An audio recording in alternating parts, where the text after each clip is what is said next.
할렐루야.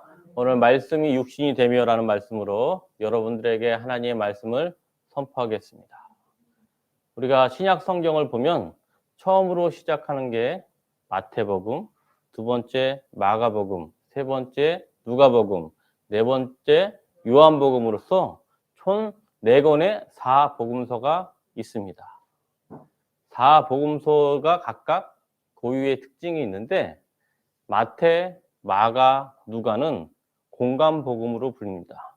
왜냐하면 예수님의 신성과 인성 중에서 마태, 마가, 누가복음은 예수님의 인성으로서 세상의 왕으로서 초점을 맞춰져 있는 반면에 요한복음은 예수님의 절대적 신성에 포커스가 되어 있습니다.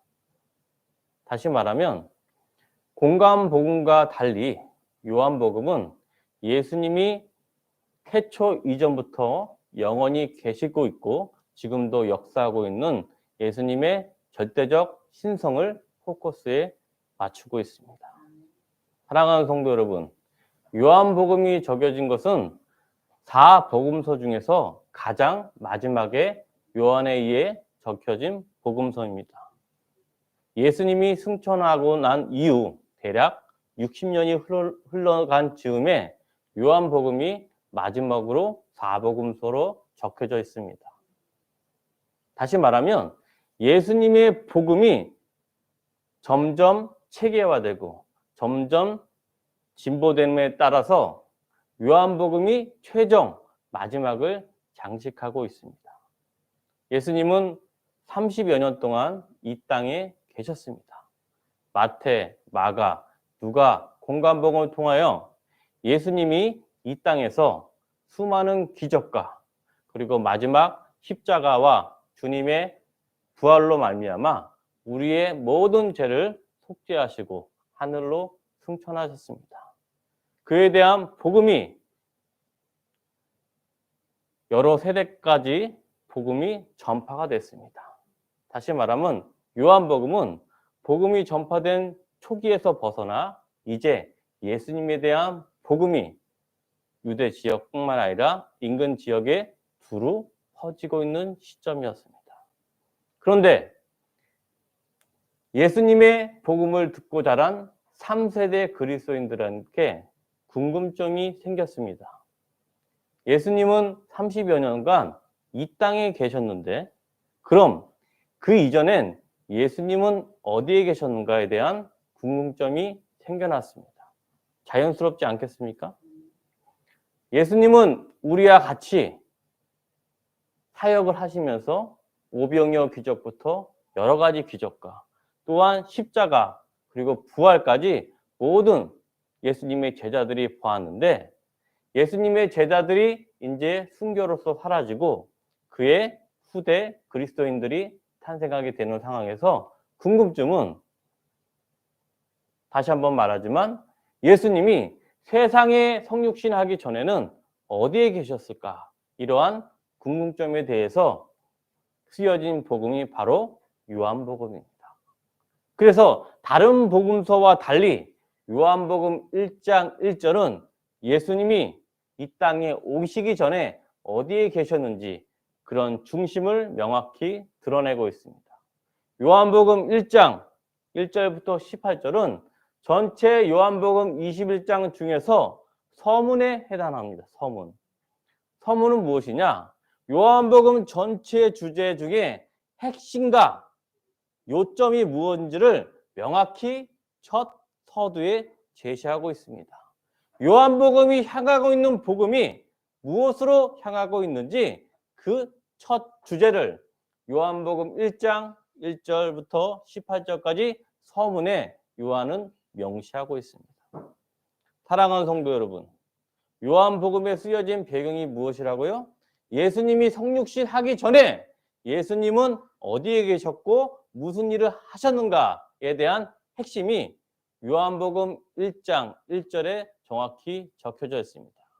뭐든지 가장 중요한 것은 맨 처음입니다. 우리 다 같이 요한복음 1장 1절 다 같이 봉독하겠습니다.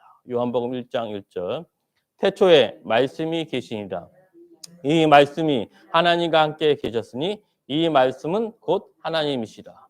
요한복음 1장 1절에 창세기 1장 1절에 태초에 하나님이 천지를 창조하시니라 동일하게 요한은 복음 1장 1절에 태초에 말씀이 계시니라 라고 선포를 하고 있습니다. 처음에 뭐가 있다고요? 말씀. 말씀이 헬라어로 로고스입니다. 태초에 무엇이 있었다? 로고스가 있어 왔다. 이 헬라어 문법을 보면 이 계시니라는 문법이 한국인이 바라보는 문법과 다릅니다. 이 계시다라는 말은 계속하여 반복하여 쭉 계셨다. 다시 말하면 태초에만 계신 것이 아니라 영원 전부터 하나님의 말씀 로고스는 계속해서 이미 존재하였다라는 말임이 태초에 말씀이 계시니라는 거예요. 제가 처음에 얘기한 것처럼 예수님의 후대 제자들의 궁금한 점이 무엇이라고요? 성육신하기 전에 예수님은 어디에 계셨는가에 대한 핵심이 바로 요한복음 1장 1절입니다. 예수님은 태초로부터 쭉 지내왔고 때가 참에 드디어 우리 안에 이 땅에 내려오셨습니다.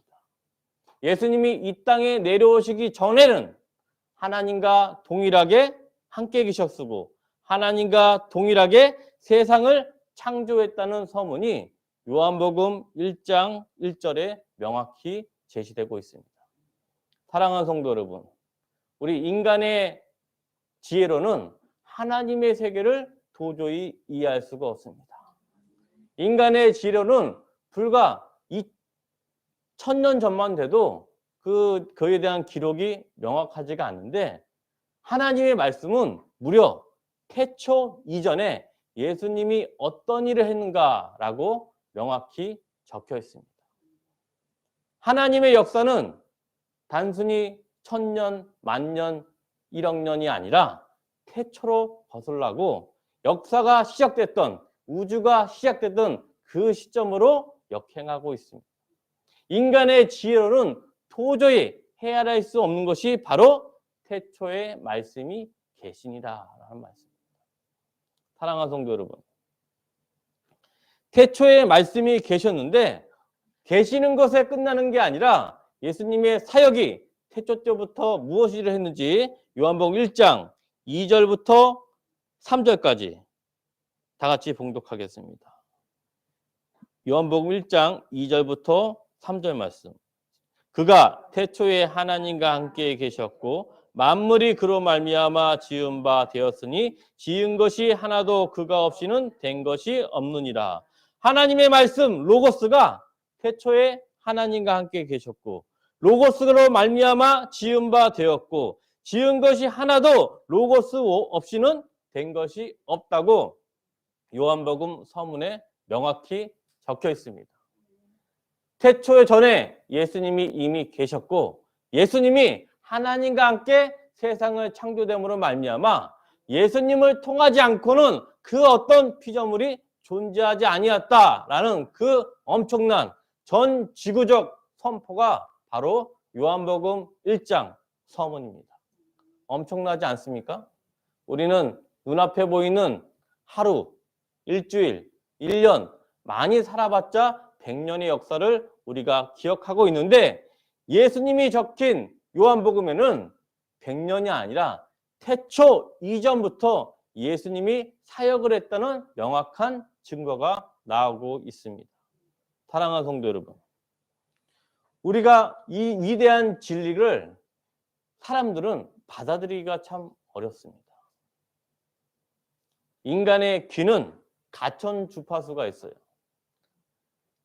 아주 미시적인 소리는 인간의 귀로 들을 수 없고 지구가 돌아가는 엄청난 소리조차도 인간의 귀는 들을 수가 없습니다.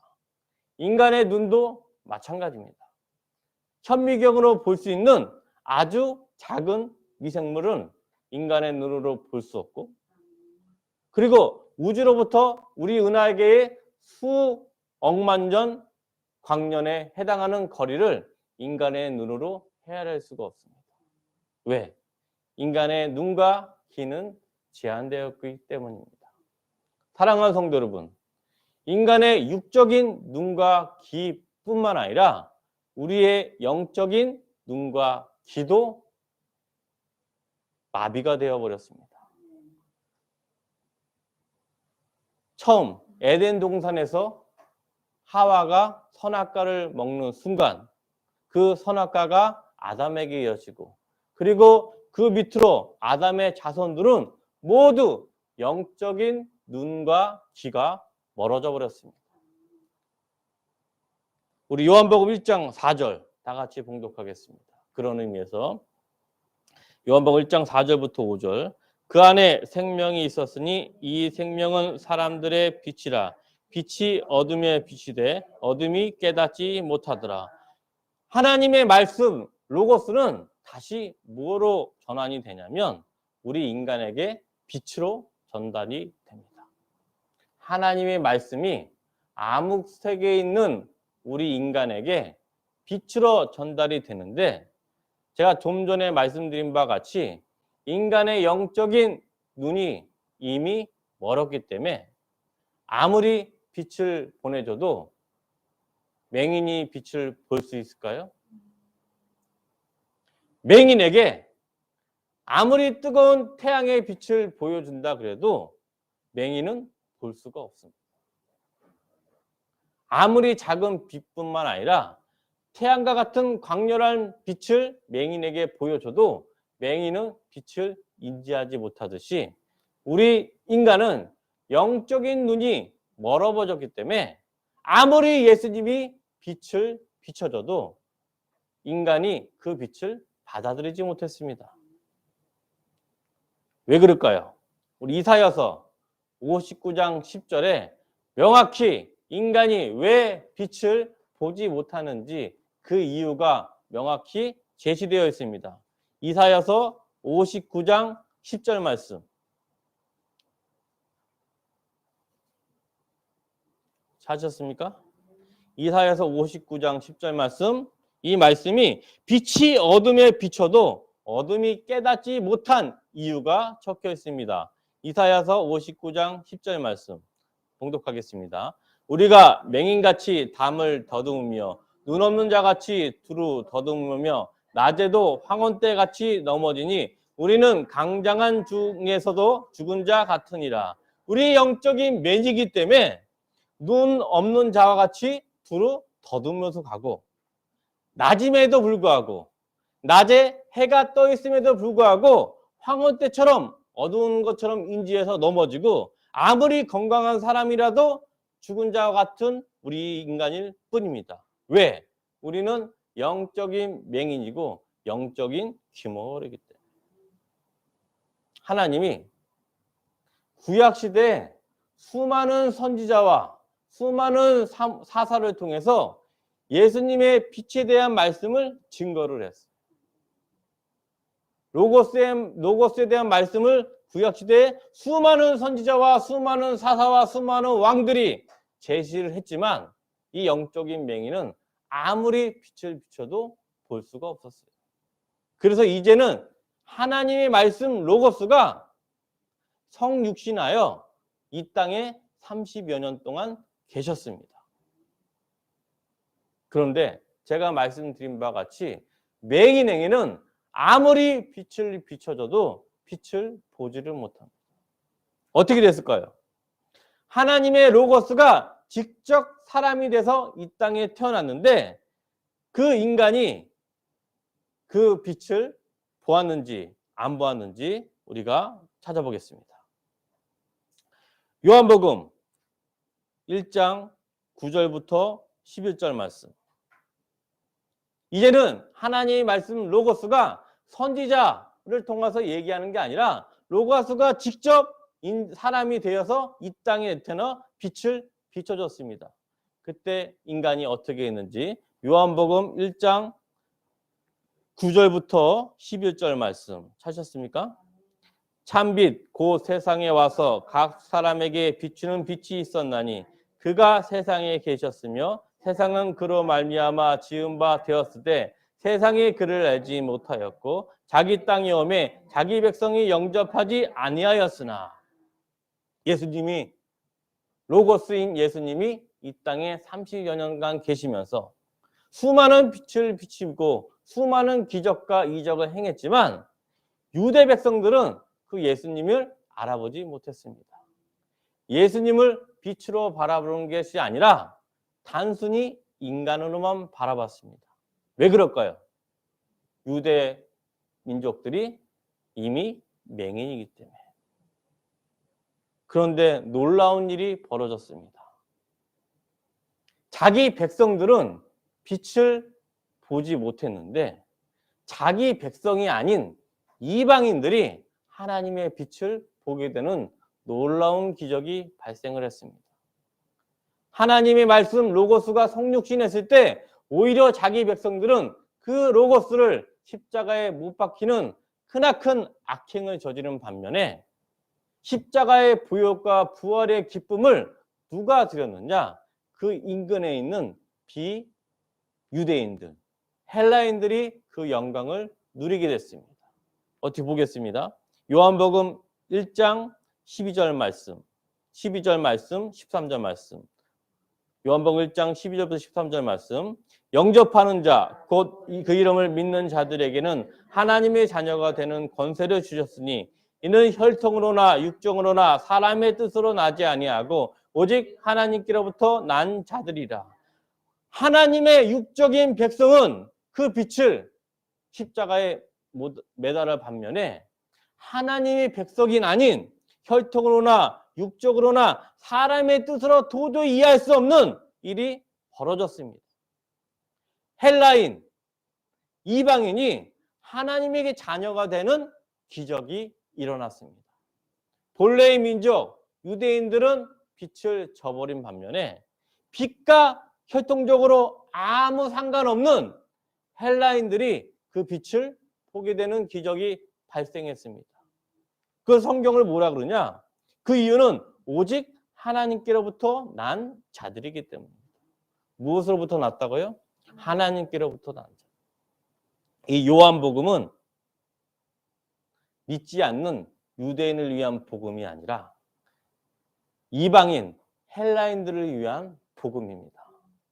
사랑하는 성도 여러분, 우리가 복음을 생각할 때 지금 순수한 복음을 전달하는 사람보다 다른 복음을 전달하는 사람이 훨씬 더 많습니다. 그렇지 않습니까?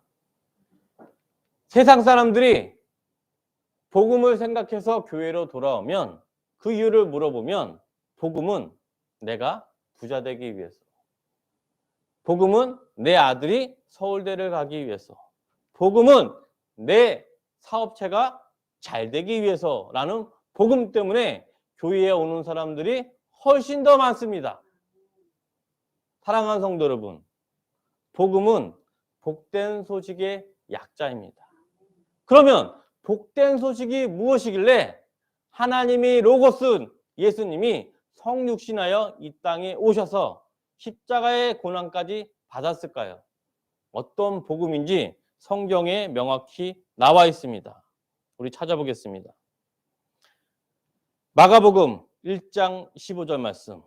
참된 복음이 과연 무엇인지 우리 그 복음의 의미를 성경을 통해서 찾겠습니다. 마가복음 1장 15절 말씀. 복음의 의미가 무엇인지 명확히 나타나 있습니다. 복음은 아들이 서울대 가고 자기 사업체가 잘 되고 자기 자신이 부자가 되는 것과 아무 관련이 없습니다. 마가복음 1장 15절 말씀. 요한복음이 말하고자 하는 복음, 유한겔리온이 무엇인지 명확히 나타나 있습니다. 마가복음 1장 15절 말씀. 찾으셨습니까? 이르시되 때가 찼고 하나님의 나라가 가까이 왔으니 회개하고 복음을 믿으라 하시더라. 예수님이 첫 번째로 이 땅에 선포한 말씀이 뭐냐? 복음을 믿으라, 회개하고 그 이전에 뭐가 가까웠다? 하나님의 나라가 가까웠다. 때가 참에 하나님의 나라가 가까이 왔다. 다시 말하면 복음은 하나님의 나라에 관한 복된 소식입니다. 현세적인 복이 아니라 하나님의 나라에 대한 복된 소식이 바로 복음입니다. 또 찾아보겠습니다. 누가복음 4장 43절도 명확히 복음이 무엇인지 정의하고 있습니다. 누가복음 4장 43절. 누가복음 4장 43절. 찾으셨습니까? 시작. 예수께서 이르시되 내가 다른 동네들에서도 하나님의 나라 복음을 전하야 하리니 나는 이 일을 위해 보내심을 받았노라 하시고, 예수님이 오신 목적이 뭐라고요? 하나님의 나라에 관한 참된 복음을 전하기 위해 이 땅에 오셨습니다. 복음은 또 강조하지만 인간이 잘 먹고 마시는 게 아니라 하나님 나라에 대한 복된 소식이 바로 복음 유한겔리온입니다. 사랑하는 성도 여러분, 복음에 대한 명확한 정의를 가지고 있어야지 우리가 올바른 복음을 전할 수가 있습니다. 사도 바울은 올바른 복음을 전하지 않고 다른 복음을 전하는 자에게 반드시 뭐가 있다? 저주가 있다고 말했습니다. 지금 전 세계를 돌아다 보면 올바른 참된 복음을 전하는 사람보다 다른 복음을 전하는 사람이 압도적으로 많습니다. 우리 기독교가 잊지 않는 사람들한테 질책을 받는 이유는 무엇이냐? 그들에게 복음을 전하는 것이 아니라 다른 복음을 전했기 때문입니다. 인간의 이익과 인간의 욕망을 채워주는 다른 번영주의 복음을 전했기 때문에 우리 한국 기독교가 지금 나락으로 떨어지고 있습니다. 우리 동산교회만이라도 복음의 정의에 대해서 명확히 알아야 됩니다. 복음은 뭐라고요? 하나님의 나라에 관한 복된 소식이 바로 복음이고, 예수님이 이 복음을 전하기 위해서 태초 전부터 예정하여 때가 참에 이 땅에 내려왔습니다.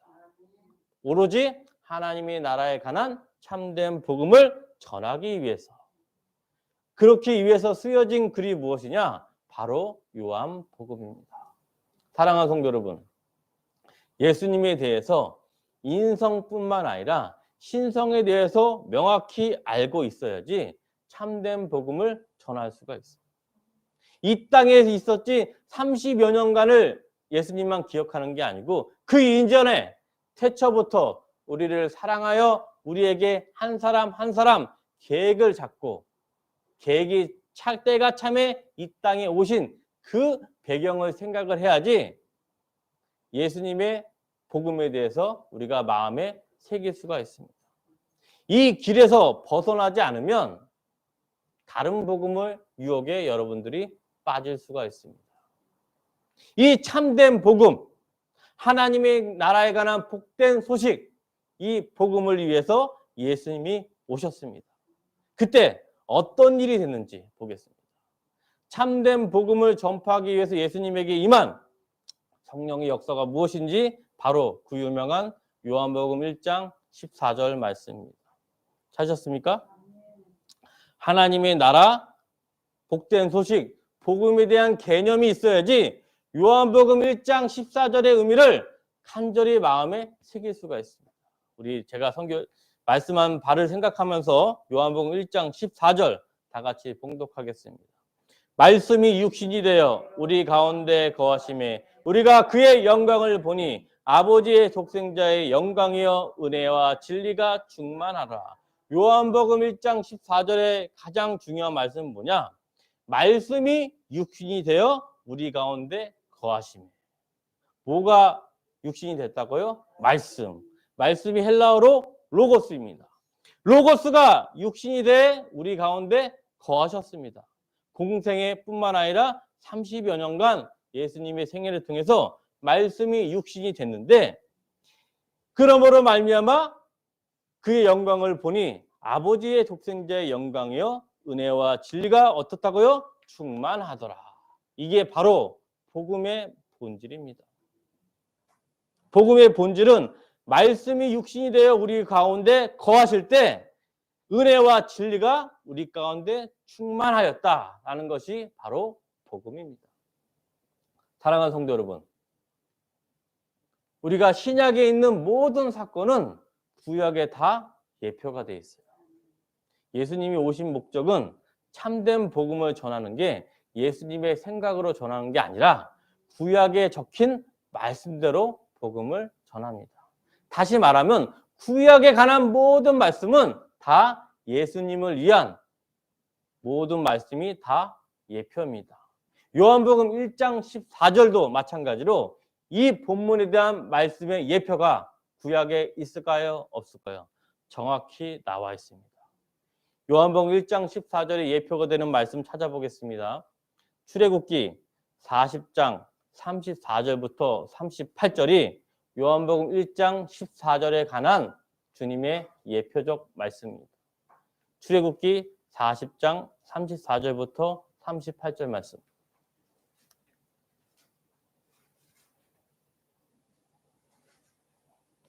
찾으셨습니까? 출애굽기 40장 34절부터 38절 말씀 다 같이 봉독하겠습니다.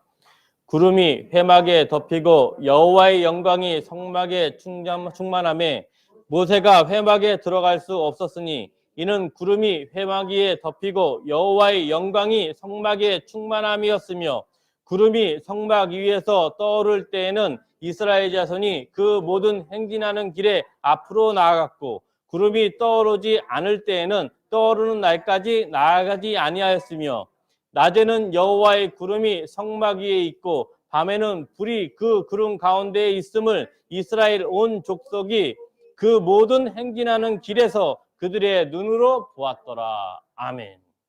요한 출애굽기 40장은 성막 봉헌식입니다.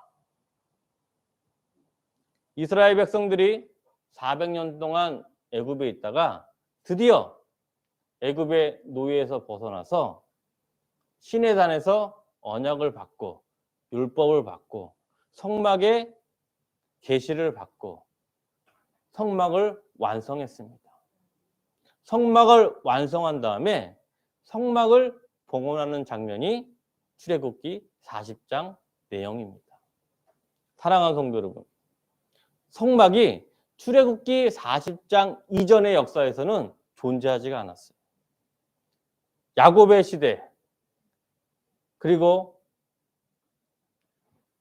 요셉의 시대, 아브라함의 시대, 이삭의 시대, 제사는 드렸지만 성막이 존재하지 않았어요. 유사일에 최초로 하나님이 도면을 그린 성막이 완성된 순간이고 이 성막을 하나님께 봉헌하는 장면이 출애굽기 40장입니다. 그런데 성막을 짓고 하나님께 봉헌을 했을 때 어떤 일이 일어났는지 출애굽기 40장 34절부터 35절 말씀 다 같이 봉독하겠습니다. 출애굽기 40장 34절부터 35절 말씀. 구름이 회막에 덮이고 여호와의 영광이 성막에 충만하매 모세가 회막에 들어갈 수 없었으니 이는 구름이 회막 위에 덮이고 여호와의 영광이 성막에 충만함이었더라. 성막을 뭐냐? 하나님의 임재가 있는 것입니다. 하나님의 임재가 벌어지는 그 성막에 여호와의 영광이 성막에 어떻다고요? 충만함이. 전체 성막이 구름으로 가득 차서 여호와의 은혜와 영광이 성막에 가득하는 장면입니다. 너무나 성막이 가득했기 때문에 모세가 차마 성막에 들어갈 수 없었도록 여호와의 영광이 가득 찼기 때문에 모세뿐만 아니라 이스라엘 모든 사람이 하나님을 경외할 수밖에 없었습니다. 그래서 구름 기둥이 떠오르지 않을 때는 떠오르는 날까지 앞으로 나아가지 않았습니다. 구름 기둥이 움직이는 대로 나아갔습니다. 왜 그럴까요? 구름 기둥은 하나님의 임재를 상징하고 있기 때문에 하나님이 가라 그러면 가고 하나님이 멈추라는 것이 바로 하나님의 임재 성막 위의 구름이었습니다.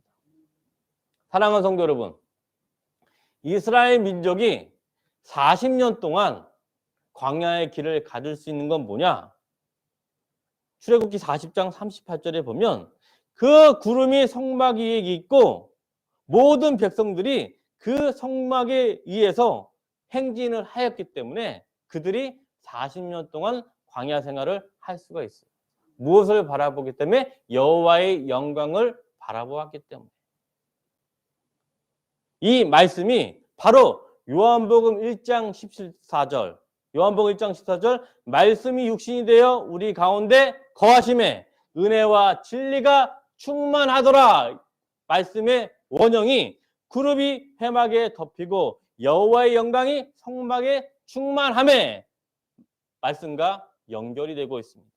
정확히 헬라어 단어를 보면 여호와의 영광이 성막에 충만함에와 말씀이 육신이 되어 우리 가운데 거하심에를 같은 헬라어 단어를 쓰고 있습니다. 다시 말하면 요한복음이 쓰여질 때 무엇을 나타내면서 썼냐면 구약시대 성막 위에 계신 구름 속의 영광, 하나님의 임재를 생각하면서 요한복음 1장 14절 말씀이 육신이 되어 우리 가운데 거하심에라는 말씀을 정확히 요한이 적고 있습니다. 사랑하는 성도 여러분, 이스라엘 백성 40년이 광야 생활이 무엇을 봤기 때문에 가능했다고요? 구름을 봤기 때문에. 구름 기둥에 쌓인 여호와의 임재를 바라봤기 때문에 이스라엘 백성들이 광야길 40년을 행진할 수가 있었습니다. 광야라는 것이 이스라엘만 해당하는 것이 아니라 우리 가운데 지금 우리가 걷고 있는 이 세상이 바로 광야길입니다. 이스라엘 사람들이 광야길을 뭘 보면서 갔다고요? 구름 기둥. 마찬가지로 우리 지금 살고 있는 광야길을 가기 위해서는 구름 기둥, 말씀이 육신이 되어 우리 가운데 거하신다는 것을 여러분들이 마음속에 느낄 때 우리가 이 광야길을 걸을 수가 있습니다. 이 광야길을 걸을 때 말씀이 육신이 되어 우리 가운데 거하시는 체험을 하지 못하면 절대로 이 광야길을 걷지 못하고 하나님이 정한 가나안 땅에 들어갈 수 없었습니다. 우리가 광야길을 걷는 방법이 뭐라고요? 말씀이 육신이 되어 우리 가운데 거하실 때 은혜와 진리가 우리 가운데 충만하게 됩니다. 하나님의 말씀이 지금 성경 66권 1189절에 정확히 다 적혀 있습니다. 우리는 항상 옆에 성경책을 옆에 놓을 수가 있습니다.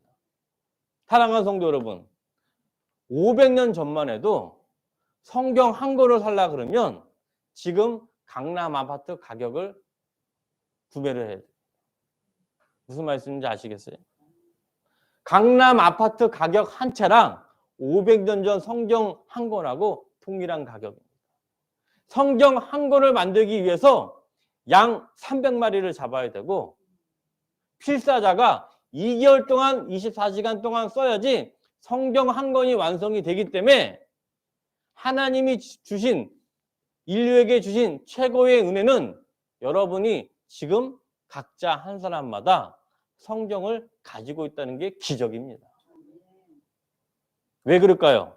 말씀이 육신이 되어 여러분들 마음 가운데 말씀이 임하기 위해서 하나님이 문명을 이용해서 지금까지 역사하고 있습니다. 우리 가운데 말씀이 육신이 되어 우리 가운데 거하심에 은혜와 진리가 충만하기 위해서는 이 선언적인 말씀이 어떤 방법을 취해야 되는지 반드시 전제 조건이 있어요.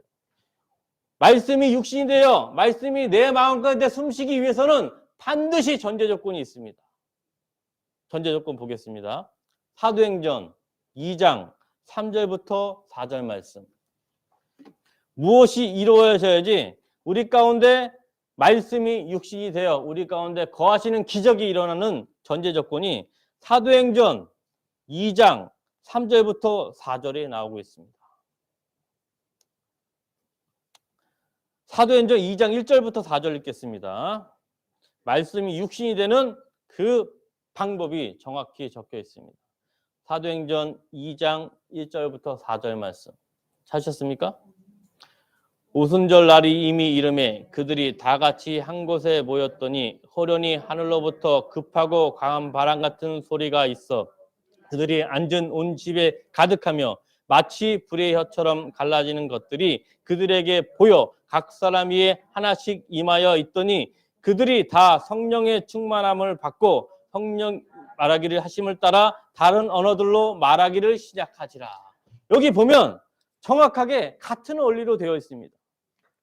출애굽기 40장 34절에 여호와의 영광이 성막에 충만하며 요한복음 1장 14절에 말씀이 육신이 되어 우리 가운데 거하시매 사도행전 2장 4절에 성령의 충만함을 받고 다 같은 헬라어 단어로 연결이 되어 있습니다.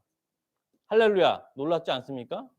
출애굽기 40장에 나온 성막 봉헌을 통해서 하나님이 그 후에 일어날 요한복음 1장 14절에 말씀이 육신이 되어 우리 가운데 거하시매 사도행전 2장 4절에 성령의 충만함을 받고 이 원형이 뭐냐? 바로 출애굽기 40장 34절에 여호와의 영광이 성막에 충만하매.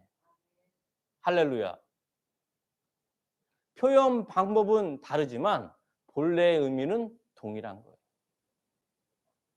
이스라엘 백성들이 항상 감사하는 사람입니까? 항상 불평한 사람입니까? 항상 입에 불평한 사람이에요. 만나를 주면 매출하기를 달라 그러고 매출하기를 주면 또 다른 것을 요구하는 것이 이스라엘 백성이었는데 그들이 40년 동안 그래도 강약기를 건 것은 매일매일 하나님의 임재의 상징인 구름기둥을 보았기 때문입니다. 예수님이 말씀이 육신이 되어 우리 가운데 거하심에 은혜와 진리가 충만한 것도 바로 성령이 함께 하셨기 때문입니다. 사도행전 2장 4절에 초대교인들이 성령의 충만함을 받았을 때 비로소 그 안에 은혜와 진리가 충만함을 느꼈습니다. 사랑하는 성도 여러분, 이 말씀을 위해서 예수님이 선포하신 거예요. 하나님의 나라도 마찬가지입니다. 하나님의 나라가 뭐라 그랬죠? 하나님의 나라에 대한 복된 소식이 바로 복음이에요. 그런데 하나님의 나라에 대한 복된 소식 복음을 자기의 이익을 위한 성공으로 상징하면 하나님의 나라가 절대 보이지가 않습니다. 교회로 오면 하나님의 나라가 임하는 게 아니라 자기의 정욕을 채우기 위해서 오로지 인간적인 눈을 바라볼 수밖에 없습니다. 그래서 예수님이 뭐라 그랬습니까? 인간의 정욕을 가득 찬 바리새인들에게 하나님의 나라는 볼 수 있게 임하는 것이 아니요 또 여기 있다 저기 있다고 못하리니 하나님 나라는 너희 안에 있느니라.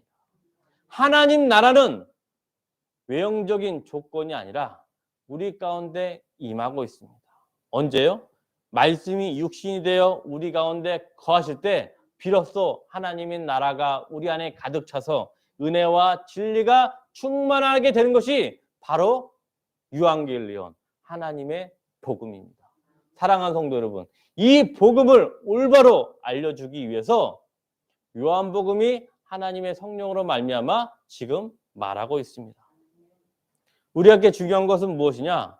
요한복음 1장 14절에 나온 것처럼 누구나 반드시 하나님 나라에 도달하기 위해서는 내 마음 가운데 말씀이 육신이 되어 우리 가운데 거하시며 은혜와 진리가 충만한 역사를 머리로 깨닫는 게 아니라 마음으로 깨닫을 때 여러분들은 이미 지금 하나님의 나라 안에 있습니다.